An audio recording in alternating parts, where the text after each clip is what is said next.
Il y a des pratiques autoritaires. Je ne compare pas de régimes ensemble, compare des pratiques. Et là, on a des pratiques qui sont... enfin voilà, on reste en France et moi, ça me fait peur d'avoir... Alors, personnellement, ça ne me fait pas peur plus que ça, mais ça me fait peur s'ils commencent vraiment à avoir ce genre de méthode. Ces méthodes-là, ils les ont déjà depuis 1 mois et demi maintenant. Quand on voit que sur les manifestations, la seule réponse de l'État, c'est de rajouter des forces de l'ordre, c'est de rajouter du gazage, c'est de rajouter des méthodes de désencerclement. Il y a des questions à se poser. Aujourd'hui, dans ce pays, on a quand même la liberté de manifester qui est largement entravée. On a une stratégie du pouvoir depuis qu'il est en place en 2017 de casser les corps sociaux.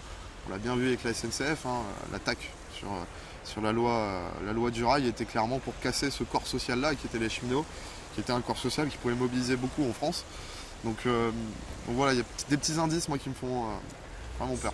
Sauf que là, c'était une manifestation qui était non autorisée, vous ne l'aviez pas posée en préfecture. Or, de plus en plus, justement, les manifestations que vous faites, comme on a vu à Paris, les gilets jaunes les demandent. Donc, c'était pas une manifestation, c'était un rassemblement statique. Donc une manifestation, c'est avec un parcours.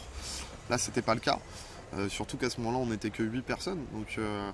Donc bien sûr, la loi demande la déclaration, mais après il y a la loi et puis la raison. À un moment donné, quand on a 8 personnes en face qui sont simplement en train, alors à ce moment-là on fumait notre cigarette, on discutait tranquillement, il y a une raison, en fait il y a un usage proportionné qui doit être fait de la force. Là on s'est retrouvé avec 50 CRS, j'ai rien contre les CRS, mais on s'est retrouvé avec 50 CRS autour de nous, avec des mots pour mes camarades qui étaient quand même tendancieux, du genre dégagez sinon on vous fout en garde à vue aussi. Enfin, voilà, il y a des mots à utiliser, on reste des citoyens, on n'est pas du bétail quoi. Donc qu'est-ce que ça va changer pour vous dans la façon dont vous organisez absolument rien. Vos actions Au contraire, donc on va repartir avec encore plus de détermination. On va peut-être devoir rentrer un petit peu plus dans plus de discrétion, on va dire. Mais ça ne changera rien en tout cas à la mobilisation. Au contraire, on a bien vu hier sur les réseaux avec l'équipe avec laquelle je travaille, on a bien vu qu'il y avait eu beaucoup de monde qui nous envoyait des messages, qui étaient remobilisés. Donc quelque part l'arrestation va peut-être redonner un petit tonus on va dire. Et c'est tant mieux. Maintenant il faut œuvrer au niveau régional.